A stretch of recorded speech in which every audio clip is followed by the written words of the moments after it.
Une initiative qui va coûter 200 millions, ils vont facturer 600 millions, voire 800 millions à l'État. Et c'est comme cela qu'ils se remplissent les poches. Mais où se trouve le problème? En principe, quand un État prend de l'argent, quand vous prenez, c'est partout pareil, même dans les business, quand vous empruntez de l'argent et que vous l'investissez dans votre business, ce sont les revenus de ce business-là qui vous permettent de repayer les dettes. Ce sont ces revenus qui vous garantissent le repaiement des dettes. Mais dans le cas du Togo, l'argent n'est pas entièrement renversé dans la production, n'est pas investi dans le développement humain, n'est pas investi comme il se doit dans le secteur public. Par conséquent, au moment de repayer cet argent, nous ne sommes pas capables de le faire. Et quelle est la conséquence? Eh bien, nous sommes victimes d'un système international, économique international, appelé le néolibéralisme. Et le néolibéralisme puise sa source dans le capitalisme et ça a été un modèle qui a été imposé à la plupart des pays sous-développés depuis des années.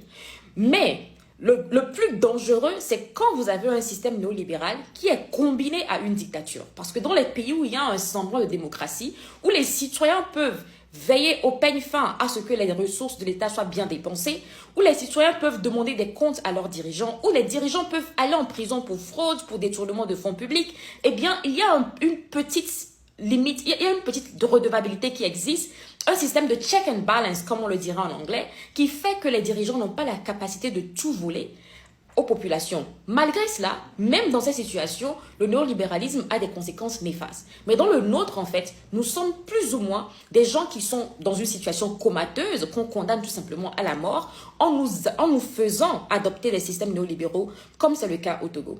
Alors, qu'est-ce qui se passe? C'est que le Togo se retrouve toujours dans l'incapacité de solver ses dettes. Pourquoi? Parce que l'argent a été dilapidé. L'argent a été volé par les sbires du régime, par les proches du régime. On les voit acheter des châteaux en Europe, en Occident, construire des maisons à ne pas en finir, à investir dans des conneries, cacher leur argent dans les paradis fiscaux. C'est de l'argent du contribuable, pas directement l'argent que le citoyen donne à l'État, mais c'est l'argent que l'État a pris comme prêt au nom des citoyens que les citoyens doivent repayer.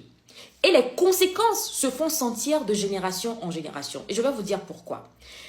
Ma génération, par exemple, quand j'entends mes